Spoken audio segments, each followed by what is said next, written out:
Assalamualaikum sahabat dunia bercerita. Di video kali ini, kita akan membahas tentang kisah Muhammad Al-Fatih, seorang pemuda yang berhasil menaklukkan kota Konstantinopel saat beliau berusia 21 tahun. Sebelum kita memulai ceritanya, jangan lupa untuk like, share, dan subscribe, agar tidak ketinggalan info dan cerita inspiratif lainnya. Yuk, mari kita mulai ceritanya. Kisah bermula pada suatu pagi yang cerah di bulan April 1453, kota Konstantinopel, ibu kota Kekaisaran Bizantium, berdiri megah di tepi Bosporus. Dikenal sebagai kota tujuh bukit, Konstantinopel telah bertahan selama berabad-abad dengan tembok pertahanan yang kuat dan tak terkalahkan.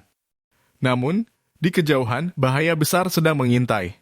Sultan Muhammad Al-Fatih memandang ke arah kota yang menjadi impiannya sejak lama. Muhammad Al-Fatih lahir pada 30 Maret 1432 di Edirne, ibu kota Kesultanan Utsmaniyah saat itu. Ayahnya adalah Sultan Murad II dan ibunya adalah Mahatun. Muhammad menunjukkan minat besar dalam pendidikan sejak usia dini, belajar berbagai bahasa termasuk Arab, Persia, Yunani, dan Latin. Ia pertama kali naik tahta pada usia 12 tahun pada tahun 1444 ketika ayahnya turun tahta sementara. Namun, situasi politik yang sulit membuat Murad II kembali mengambil alih kekuasaan. Muhammad Al-Fatih kembali naik tahta secara permanen setelah kematian ayahnya pada tahun 1451. Setelah naik tahta, Muhammad Al-Fatih menunjukkan kecerdasannya dalam memerintah. Ia mempersiapkan segala sesuatunya dengan hati-hati, mulai dari strategi militer hingga pembangunan ekonomi. Dia mengembangkan strategi yang sangat rinci untuk menaklukkan Konstantinopel, kota yang dianggap sebagai kunci menuju dominasi Utsmaniyah di Eropa dan Asia. Dengan pasukan besar berjumlah sekitar 100.000 prajurit, Muhammad Al-Fatih memutuskan untuk merebut Konstantinopel dan mengakhiri Kekaisaran Bizantium sekali untuk selamanya. Pada usia 21 tahun, Muhammad Al-Fatih memimpin pasukannya dengan penuh semangat dan keteguhan hati. Selama beberapa minggu, tentara Utsmaniyah mengelilingi kota dan mulai membangun benteng Rumeli Hisar di sisi Eropa Bosporus untuk memutuskan jalur bantuan dari Laut Hitam. Mereka membawa serta meriam besar yang dikenal sebagai Great Turkish Bombard, sebuah senjata raksasa yang mampu menghancurkan tembok kuat Konstantinopel. Setiap hari, suara dentuman meriam menggema di udara saat tentara Utsmaniyah berusaha meruntuhkan tembok Theodosian, sistem pertahanan 3 lapis yang melindungi kota. Penduduk Konstantinopel, yang hanya berjumlah sekitar 10.000 orang, berjuang mati-matian untuk mempertahankan kota mereka. Mereka menyaksikan tembok yang dulu tak tertembus, kini mulai runtuh satu persatu. Namun, Muhammad Al-Fatih tidak hanya mengandalkan kekuatan militer. Dia juga menggunakan kecerdasan taktik untuk merusak semangat dan moral pasukan Bizantium. Dia menyebarkan informasi palsu dan desas-desus untuk menimbulkan ketakutan dan ketidakpastian di antara penduduk kota. Selain itu, dia menjalin aliansi dengan pihak-pihak yang tidak puas dengan pemerintahan Bizantium, memanfaatkan ketidakpuasan internal untuk melemahkan pertahanan kota. Pada dini hari tanggal 29 Mei 1453, dengan kegigihan yang luar biasa, tentara Utsmaniyah melancarkan serangan terakhir. Di bawah kegelapan malam, mereka menyerbu melalui celah-celah di tembok yang telah dihancurkan oleh meriam besar. Pertempuran sengit terjadi di jalan-jalan kota saat pasukan Bizantium berusaha mempertahankan setiap inci tanah mereka. Namun, kekuatan pasukan Utsmaniyah terlalu besar untuk ditahan. Dalam waktu singkat, tentara Muhammad Al-Fatih berhasil menembus pertahanan terakhir dan masuk ke dalam Konstantinopel. Penduduk kota berlarian mencari perlindungan di gereja-gereja dan bangunan suci, berharap mendapat perlindungan dari penjarahan yang tak terhindarkan. Muhammad Al-Fatih, yang kini berdiri di tengah-tengah kota yang baru ditaklukkannya, memandang Hagia Sophia, gereja terbesar di dunia pada saat itu. Dalam momen yang penuh simbolisme, dia memutuskan untuk mengubah Hagia Sophia menjadi masjid, menandakan transformasi Konstantinopel dari pusat kekristenan ortodoks menjadi pusat Islam. Keputusan ini tidak hanya menunjukkan kebijaksanaan dan keterbukaannya terhadap kebudayaan lain, tetapi juga memperkuat posisi Kesultanan Utsmaniyah sebagai kekuatan besar yang menghormati dan mengakui keberagaman. Selama 3 hari, pasukan Utsmaniyah melakukan penjarahan, seperti yang biasa terjadi pada masa itu. Namun, Muhammad Al-Fatih juga menunjukkan belas kasihan. Dia memberikan jaminan keamanan kepada mereka yang berlindung di gereja-gereja dan bangunan suci, serta menawarkan kebebasan kepada banyak penduduk yang tertangkap. Tindakan ini memperlihatkan sisi kemanusiaan dari seorang penakluk besar yang tidak hanya berfokus pada kemenangan militer, tetapi juga pada stabilitas dan kedamaian setelah penaklukan.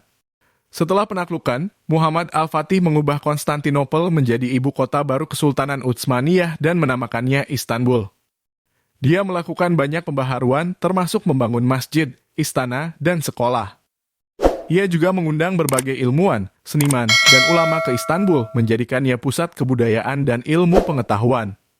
Dia memperbaiki infrastruktur kota, membangun jaringan jalan yang lebih baik, dan memperkenalkan sistem administrasi yang efisien untuk memastikan pemerintahan yang efektif. Muhammad Al-Fatih dikenal sebagai pemimpin yang cerdas dan visioner. Dia memperluas wilayah Kesultanan Utsmaniyah secara signifikan, menaklukkan Serbia, Morea, Trebizond, Bosnia, dan Albania. Dia juga membuat reformasi administratif dan militer yang memperkuat kekaisaran. Di bawah kepemimpinannya, Kesultanan Utsmaniyah berkembang pesat menjadi kekuatan besar yang disegani di seluruh dunia. Warisannya sebagai penakluk Konstantinopel dan pembaharu besar membuatnya dihormati sebagai salah satu sultan terbesar dalam sejarah Utsmaniyah. Penaklukannya atas Konstantinopel juga menandai akhir abad pertengahan dan awal Renaissance di Eropa. Penaklukan Konstantinopel bukan hanya menandai berakhirnya Kekaisaran Bizantium, tetapi juga menjadi awal dari era baru dalam sejarah dunia. Dengan kejatuhan kota ini, abad pertengahan berakhir dan sebuah babak baru dimulai, di mana Istanbul menjadi jantung dari kekuatan besar Kesultanan Utsmaniyah. Sebuah kisah epik yang menggema hingga hari ini, mengingatkan kita akan peristiwa besar yang mengubah jalannya sejarah. Muhammad Al-Fatih tidak hanya dikenang sebagai seorang penakluk, tetapi juga sebagai seorang pemimpin yang bijaksana dan adil. Dia memberikan kebebasan beragama kepada penduduk kota yang baru ditaklukkan dan menghormati warisan budaya mereka. Dalam banyak hal, dia adalah contoh nyata dari seorang pemimpin yang memahami bahwa kekuatan sejati terletak pada kemampuan untuk menghormati dan menghargai perbedaan, serta memimpin dengan keadilan dan kebijaksanaan. Dengan visi yang jauh melampaui zamannya, Muhammad Al-Fatih mempersiapkan Kesultanan Utsmaniyah untuk menjadi kekuatan global yang mendominasi selama berabad-abad. Warisannya tidak hanya terlihat dalam perluasan wilayah dan kekuatan militer, tetapi juga dalam kontribusinya terhadap perkembangan ilmu pengetahuan, seni, dan budaya. Melalui tindakan dan kepemimpinannya, dia menginspirasi banyak generasi berikutnya dan meninggalkan jejak yang tak terhapuskan dalam sejarah dunia. Penaklukan Konstantinopel oleh Muhammad Al-Fatih adalah salah satu momen paling menentukan dalam sejarah. Ini adalah cerita tentang keberanian, strategi, dan kepemimpinan yang luar biasa. Sebuah kisah yang mengajarkan kita tentang pentingnya visi, ketekunan, dan kebijaksanaan dalam mencapai tujuan besar. Hingga hari ini, nama Muhammad Al-Fatih dikenang sebagai simbol dari semangat penaklukan dan transformasi, mengingatkan kita bahwa dengan tekad dan visi yang kuat, tidak ada yang tidak mungkin. Kesimpulan dan pesan yang bisa kita ambil dari kisah ini adalah, penaklukan Konstantinopel oleh Muhammad Al-Fatih adalah sebuah peristiwa bersejarah yang penuh dengan pelajaran berharga.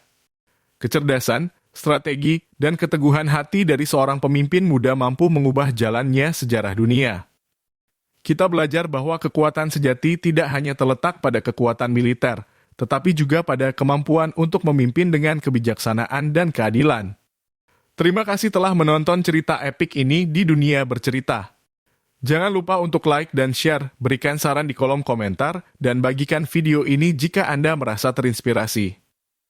Pastikan Anda juga subscribe channel Dunia Bercerita dan menyalakan lonceng notifikasi agar tidak ketinggalan kisah-kisah menarik lainnya. Sampai jumpa di video berikutnya. Wassalamualaikum.